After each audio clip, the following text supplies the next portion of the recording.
Hey guys, how's it going? Michael Troy here. Today we're looking at Batman issue 2, the new series from Matt Fraction and Jorge Jimenez. It is so good. Cannot wait to share it with you. Subscribe to my channel if you haven't already. Hit that like button and let's get right into it.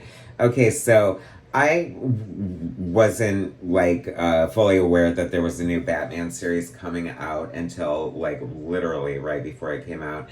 And I was so on the fence about getting it. I was like, oh my gosh, why? Another Batman #1. Do we really need this? But then it had the giant size treasury edition, and of course, I'm a sucker for that, so I had to get it. And I'm so glad that I did. It was amazing. If you watched my review of that, you know how great the first issue was. I love this new direction. I love the Bat family centricness of it. I love Batman and Robin here on the cover. I love this new, almost sexy Batman design. Getting used to the logo, I did not like it at all at first, and now sometimes it looks okay, so I'm uncertain. I didn't love how it looked on the Batman and Deadpool crossover, but I don't know, sometimes it looks good. Jorge Jimenez is such a revelation. One of the best modern comic book superhero artists, I'm saying.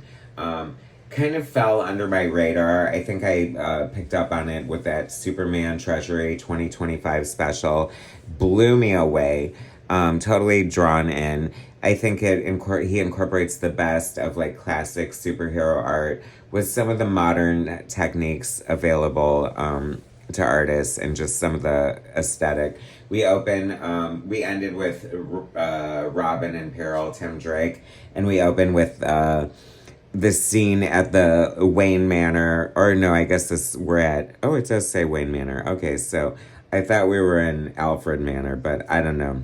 The continuity is a little dicey for me because I don't generally read the current continuity of DC, mostly like the Absolutes and the Black Labels and the miniseries, the Dark Patterns and whatnot. However, if they're turning the corner and this is the new direction for the mainstream books or the current line, then we're in good shape here. I love Damian Wayne. I love Damian Wayne so much. He's saying it's beneath him to watch the Batmobile. What person wouldn't want to watch the Batmobile? Like, such a cool opportunity. Tim's like, am I gonna drive it? And he's like, no, you have to learn how to drive this stick shift truck first. Very surprised that Tim Drake at this point in his career doesn't know how to drive and doesn't know how to drive a stick. I mean, obviously he's probably becoming the age of, getting his license or whatever. I don't know, has that ever been visited before? Weird, right? Anyway, I feel like Damien probably, he references like giving it a shot, but I feel like he could do it in a heartbeat. So we have Robin. This is more like the current story. Like he's out on, business or whatever. I love the way this artist draws.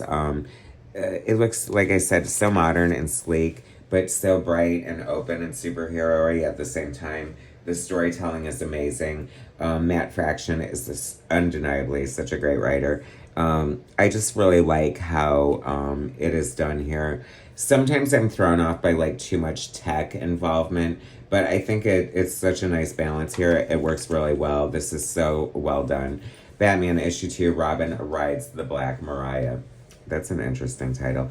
Matt Fraction, writer. Jorge Jimenez, artist and cover. Tomeo Morey colors. Hats off to Tomeo. A beautiful job here. Clayton Coles with Jorge Jimenez. Letters. Love the artist adding letters as well. There's almost a quality to the art that does have a slight absolute Batman look, but perhaps a little brighter and more optimistic. A little bit of Sean Murphy, perhaps. Like I said, this is great. I think this is going to go down as like a very like high profile, very memorable Bat run. We have Vandal Savage as the commissioner of Gotham City, which is such an interesting twist, right? How do corrupt criminals get into important positions and politics. I don't know. I just don't know how that could possibly happen. But here we are. So it makes for an interesting story. The cops are sort of becoming corrupt. There are good ones here, but there are definitely some bad actors playing. And Batman has always been a vigilante, of course, but mostly because of Commissioner Gordon, who is just a beat cop in this version, by the way.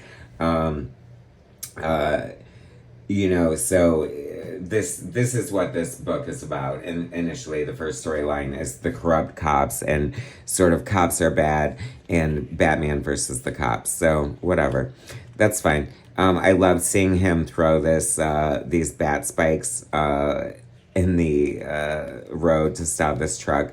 My partner is obsessed with car chases. We get them on the daily in LA here, and he's always turning in. So when they pull out the spikes, it's always such a great, what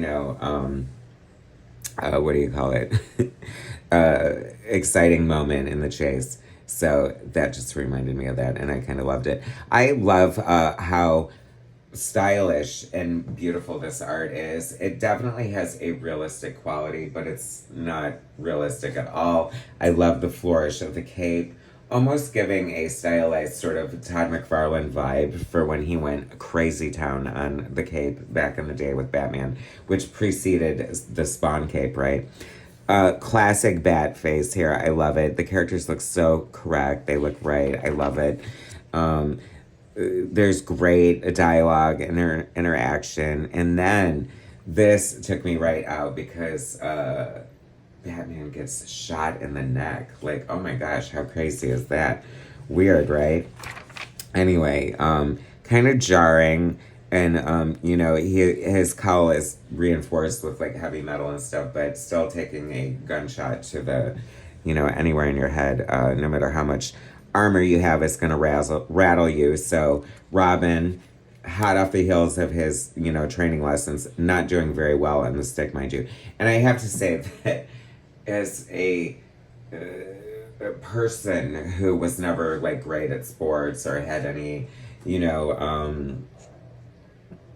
great, macho qualities like that, one of my butch claim to fame was learning and being able to drive a stick shift. And I have to say, once you know how to drive a stick, it is almost more preferable.